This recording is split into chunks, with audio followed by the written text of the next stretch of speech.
아이팟을 꽂고는 1시간 걸으면서 트로트도 듣고 요새 발라드도 좋아요. 발라드 듣고 이러면 기분 좋아집니다.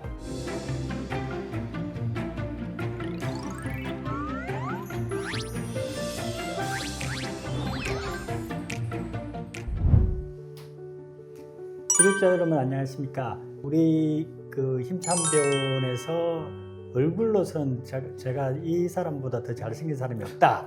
아우, 다른 사람 또 뭐라 그러겠다. 우리 김태형 원장 다시 또 여러분 앞에 소개하겠습니다.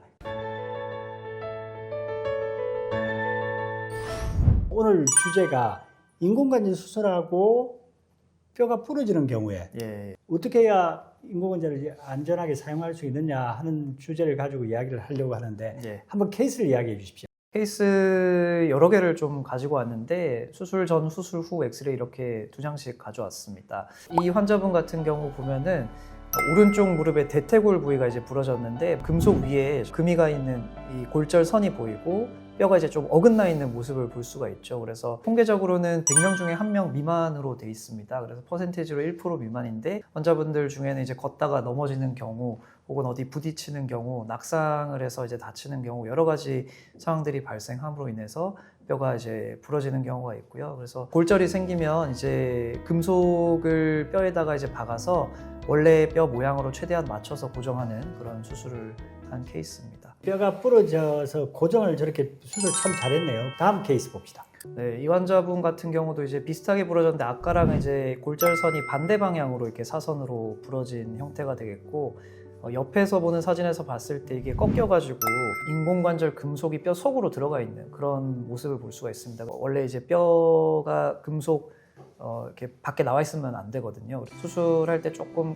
크게 열어서 완전히 이 골절 부위를 노출을 시킨 다음에 원래 형태로 다시 바꿔서 고정을 한 수술이 되겠습니다. 이 환자분 같은 경우는 사실 골절 형태가 이제 완전히 이제 다 부러진 형태죠. 그래서 다 부러져서 이 뼈 기둥이 저 몸통 속으로 이제 들어간 형태가 되겠죠. 그래서 수술을 할 때 이제 우리가 트랙션이라고 하는데 견인을 시킵니다. 다리 발 쪽으로 이제 잡아 당겨서 다리 길이를 최대한 맞춰주고 이렇게 또 나사못으로 고정을 하는 그런 사진입니다. 이게 또 환자한테는 정말 고통스러운 게 인공관절 수술하고 부러졌는데 이 나사못을 고정을 하면서 이제 힘들어지는 케이스가 자꾸 나오네요.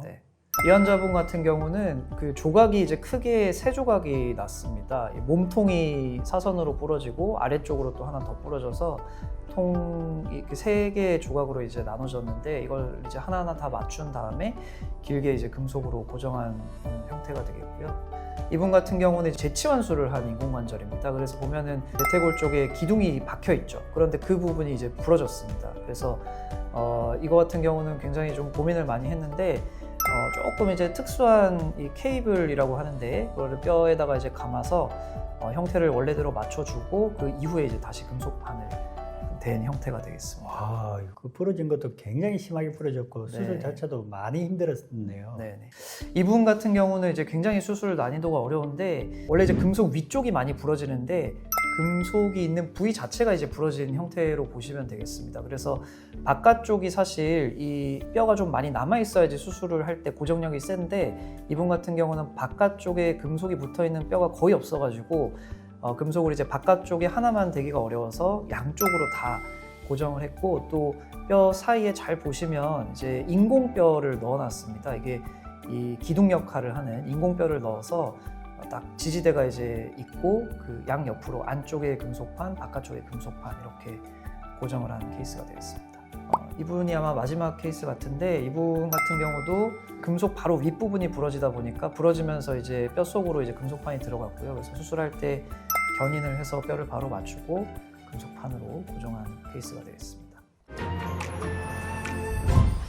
되게 이런 경우에 엉덩바가 찍었을 때 또는 미끄러지면서 넘어지면서 부러지죠. 이걸 막을 수 있는 방법이 뭐가 있을까요? 사실 평상시에 이제 근육을 많이 튼튼하게 키워놓는 게 일단은 중요하겠고 넘어지거나 이제 외상을 입는 경우가 밖에서 그런 경우도 있지만 대부분 집안에서 그런 경우도 많습니다. 그래서 집안에서 이제 다닐 때 문지방 넘을 때 턱에 걸리지 않게 항상 조심하시고 또 이렇게 선풍기나 이런 전기줄에 걸리지 않게 또 조심하셔야겠고 화장실 다니실 때 화장실 바닥이 이제 미끄러우니까 항상 조심조심 다니시는 게 중요하겠습니다. 제가 서울 용산에 살거든요. 예. 그 옆에 국립박물관이 있다고. 네. 그 아이팟을 꽂고는 1시간 걸으면서 트로트도 듣고 요새 발라드도 좋아요. 발라드 듣고 이러면 기분 좋아집니다. 그 구독자 여러분 1시간 걸으십시오. 오늘 설명할 내용이 사람들이 흔히 아는 오십견, 석회성 입술염. 사실 역행성이라는 말이 이제 어떻게 보면 반대 방향이다, 뒤집어졌다 뭐 이런 뜻을 갖고 있는데